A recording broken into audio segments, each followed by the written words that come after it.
Bonjour, Citoyen TV, la chaîne de l'Afrique digne et de sa diaspora, vous présente les brèves. Mobilisation générale. Côte d'Ivoire, présidentielle pipée, la CNC appelle les Ivoiriens à descendre dans les rues dès ce lundi 20 juillet 2015. À 3 mois de l'échéance d'octobre 2015, la coalition nationale pour le changement n'est pas contente de la conduite du processus électoral dans sa forme actuelle. Ayant pris acte de ce qu'Alassane Dramane Ouattara veut organiser un scrutin pipé où il est vainqueur d'avance, la CNC monte au créneau. Ce jeudi 16 juillet 2015, lors d'un point de presse animé par Samba David, qui avait à ses côtés Sébastien Sanou, le représentant de Doumbia Major, la CNC a lancé un mot d'ordre de mobilisation à compter de ce lundi 20 juillet 2015. Tous les Ivoiriens sont appelés à descendre dans toutes les rues de Côte d'Ivoire, partout où ils se trouvent. Nos revendications sont la dissolution de la CEI, la libération des prisonniers, le consensus autour du processus électoral et l'ensemble des 10 points de la charte de la CNC. Les Ivoiriens doivent rester dans la rue jusqu'à ce que nous obtenions gain de cause. Le lundi 20 juillet 2015, tous les Ivoiriens, par tous les moyens pacifiques, les mains nues, doivent exiger que l'élection en Côte d'Ivoire s'organise de manière pacifique en respectant les 10 points de la charte de la CNC. Mobilisation générale. Côte d'Ivoire, JFPI, Assemblée générale extraordinaire de la Fédération d'Alépé avec le secrétaire national par intérim Auguste Abraham Diéty. Extrait de son intervention. Selon les jours de la libération de la Côte d'Ivoire. Vous êtes sans ignorer qu'il n'y a jamais eu de bonheur sans douleur. Quand vous voyez la joie, le malheur n'est pas loin. Quand vous voyez le malheur, le bonheur n'est pas loin. Donc, militants du Front populaire ivoirien, nous sommes en train de souffrir. Nous sommes en train d'être maltraités. Nous sommes en train d'être primés. Mais ça veut dire que le bonheur n'est pas loin. Mais pour que le bonheur ne soit pas loin, ça dépend de tous les militants que vous êtes. Ça dépend de chaque Ivoirien. Chers amis, aujourd'hui, ce qui est d'actualité en Côte d'Ivoire, c'est la constitution de l'État de Côte d'Ivoire. La constitution de l'État de Côte d'Ivoire, qui a été votée en 2000, à son article 35, dit pour être éligible à l'élection présidentielle, il faut être ivoirien de naissance, né de père et de mère et même ivoirien d'origine. La nationalité ivoirienne de façon exclusive. Il faut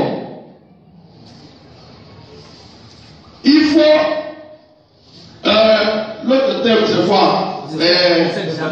Il faut ne s'être jamais prévalu d'une autre nationalité. Il faut être d'une grande probité et d'une bonne moralité. Mais je vous dis, la grande probité, c'est quelque chose. Quelqu'un qui prend tout son temps à mentir aux Ivoiriens, il n'est pas de bonne moralité. Or, en Côte d'Ivoire, on nous ment. En Côte d'Ivoire, ce ne sont que des menteurs. On emprisonne des gens pour leur opinion et ils s'asseyent à la télévision pour dire ces personnes-là, ils étaient pris en flagrant délit. Oui, ces personnes-là, c'est tout valeur publique, alors que ces personnes-là ont été emprisonnées pour leur opinion. Ils sont venus nous mentir en Côte d'Ivoire. On nous fait croire que les Ivoiriens se portent bien. On nous fait croire que les Ivoiriens vivent dans l'opulence. Et pourtant, nous savons comment nous vivons en Côte d'Ivoire. C'est des menteurs. Et un menteur n'est pas de bonne moralité. Un menteur n'est pas d'une grande probité. Et c'est pourquoi il faut que la constitution ivoirienne soit respectée. Dans l'État, au point où des institutions ne peuvent pas fonctionner, le président de la République use de tous les pouvoirs pour amener la paix. Et donc, les gens nous ont envoyé la rébellion. La Kabila a commencé en 2002. Ils nous ont tués, ils nous ont violés, ils nous ont assassinés, ils nous ont maltraités. Et il faut qu'on aille à la paix. Et pour la paix, les gens ont dit, il faut permettre à tout le monde, même s'ils ne remplissent pas les conditions, il faut permettre à tout le monde d'être candidat. Laurent Gbagbo a dit, ok, pour la paix, pour la paix. Et pour ces élections de 2005 là seulement, je vais permettre à ce que tout le monde puisse se présenter. Mais en appliquant l'article 48, il y avait une rébellion à l'époque. Et Gbagbo a dit que c'est pour cette occasion-là seulement, après ces élections, nous allons appliquer la constitution ivoirienne. Les élections qui étaient prévues pour 2005 ont lieu en 2010. Et Laurent Gbagbo a gagné ces élections. Laurent Gbagbo a gagné ces élections. Mais, de force, ils ont arrêté Laurent Gbagbo. De force, on nous a arraché le pouvoir pour donner à Dramane Ouattara. C'est pourquoi Dramane Ouattara, il n'est pas un président de la République, mais Dramane Ouattara est chef d'État. Voilà. S'il vous plaît. Dramane Ouattara est chef d'État. Or, Laurent Gbagbo a été et il est le président de la République de Côte d'Ivoire. Tout de suite, déstabilisation de l'Afrique, un élément Afrique Média TV. En dehors des Africains eux-mêmes, personne d'autre ne viendra, il faut le comprendre, mettre fin aux aventures déstabilisatrices de l'Occident en Afrique, notamment de la France qui régnait autrefois en grand maître. L'heure de la fin de l'hégémonie de la France doit tout simplement sonner. Son avidité démesurée qui malheureusement ne s'adapte plus aux réalités de l'heure la pousse à commettre une erreur stratégique grave qu'elle pouvait pourtant éviter. Penser qu'elle peut pour toujours garder grâce à la politique de la démocratie au bout de la Kalachnikov, le monopole de l'exploitation du sol et du sous-sol des pays africains désormais émancipés. Les Africains ne sont plus dupes en dépit du fait que certains d'entre eux restent encore hantés par les virus de la trahison, l'égoïsme, la méchanceté et une once de la barbarie apocalyptique, facilitant les assauts néocolonialistes répétés qui déciment l'Afrique. De tels assauts néocolonialistes ont fait souffler le printemps arabe, dont l'objectif principal était de déstabiliser les pays du Maghreb. Le pays des pharaons, l'Algérie et la Tunisie portent les séquelles indélébiles de ce printemps qui a paradoxalement fait son passage au Maghreb, passage couronné par la chute de l'immortel Mouammar Kadhafi, assassiné par la France de Nicolas Sarkozy, appuyé par les USA, dirigé par l'Africain Barack Obama et par l'ONU, qualifié de combinard arbitre du monde. En parlant de la Côte d'Ivoire, un autre article commentait récemment que depuis la déportation de Laurent Gbagbo à La Haye, les Ivoiriens vivent ensemble, certes, mais dans le mensonge.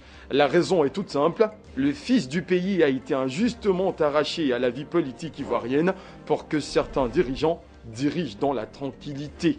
Et ces anges de l'apocalypse sont passés entre autres et tour à tour au Mali, en RDC et en RCA. Le cas du Niger n'est pas inaperçu.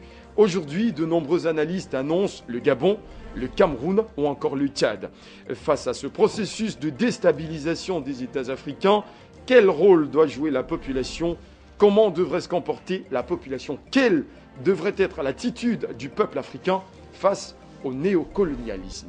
Et pour finir, Europe avec Jacques Cheminade suite au torpillage financier de la Grèce. Ce qu'il faut dire, et ce qu'il faut bien voir, c'est qu'on a soumis les négociateurs grecs et la Grèce elle-même au supplice de la baignoire. Cela veut dire, dans l'ordre financier bien entendu, cela veut dire qu'on relève la tête de l'eau, puis on l'enfonce à nouveau dans l'eau, puis on la relève, puis on l'enfonce, puis on la relève, puis on l'enfonce. Et avec ce traitement, évidemment, on met les gens qui sont soumis dans une situation où ils peuvent finir par céder. Et de ce point de vue, on peut dire que Tsipras a cédé. Mais ce n'est pas le problème. Quel est le vrai problème? Le vrai problème, c'est que on ne voulait pas que la Grèce, du point de vue européen, puisse retrouver sa capacité d'indépendance et de développement, parce que, alors, tout le système de l'euro, tout le système financier et monétaire international se trouverait menacé de proche en proche par les effets produits, puisque tous les liens financiers existent dans l'ensemble du système. C'est je te tiens par la barbichette, tu me tiens par la barbichette financière. Dans ce contexte, évidemment, on a imposé à la Grèce quelque chose d'inouï.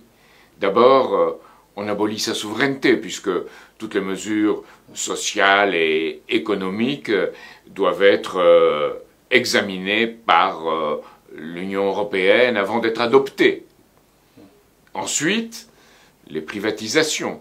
On dit voilà, on met de côté 50 milliards correspondant aux privatisations grecques, c'est une sorte de caution, mais sur ces privatisations qu'on veut imposer, on dit 50 milliards comme on aurait dit n'importe quoi, 25 milliards iront dans la recapitalisation des banques grecques, qui ont été dépouillées par le système bancaire et financier international, mais on fait payer les Grecs, l'État grec, et 12,5 milliards iront pour le remboursement direct de la dette.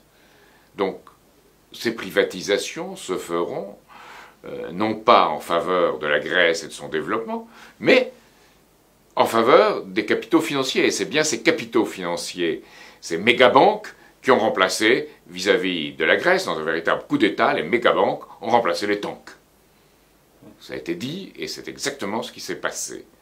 Maintenant, enfin, on a imposé à la Grèce des mesures, comme l'accroissement de la TVA, l'augmentation de la TVA, en ce qui concerne l'hôtellerie et la restauration, qui rendent les conditions pour tirer des profits du tourisme en Grèce beaucoup plus difficiles, et qui l'étranglent dans ce secteur, qui pour la Grèce est essentiel. Donc voilà une situation où, en réalité, de tout ce qu'on a donné à la Grèce, 90% est allé dans les réseaux des capitaux financiers, et 10% seulement en faveur du peuple grec qu'on fait maintenant payer. Et nous aussi, de notre côté, on veut vous le faire payer. Donc de deux côtés, on fait payer les peuples. Au bénéfice de qui? De ceux qui ont spéculé sur la dette grecque depuis le départ, avec un système arrangé par la banque Goldman Sachs de Londres. Alors, on est en pleine folie, parce qu'on prête aux Grecs pour qu'ils puissent rembourser, en accroissant ainsi leur dette, et en leur donnant pas les moyens physiques de rembourser. C'est moralement criminel, et c'est politiquement et économiquement incompétent. Donc Tsipras a signé un accord avec lequel il a dit lui-même qu'il était en désaccord. Donc il reste en Grèce au pouvoir, on ne sait pas ce qu'il va faire, mais la situation reste la même. Il y en a qui veulent que la Grèce reste au sein de l'eurozone pour pouvoir continuer à lui infliger sa torture financière, et d'autres comme Schäuble, le ministre allemand de l'économie, qui veulent l'en expulser pour que la Grèce ne soit plus une menace au sein de l'eurozone. Donc dans les deux cas, le dénominateur commun, c'est qu'on veut continuer à torturer la Grèce. On ne sait pas où cela ira. Si on prend la question de la Grèce elle-même, on ne voit pas un aboutissement, mais il faut élever le débat et voir comment la Grèce s'incorpore dans tout ce qui se passe dans le système financier et monétaire international.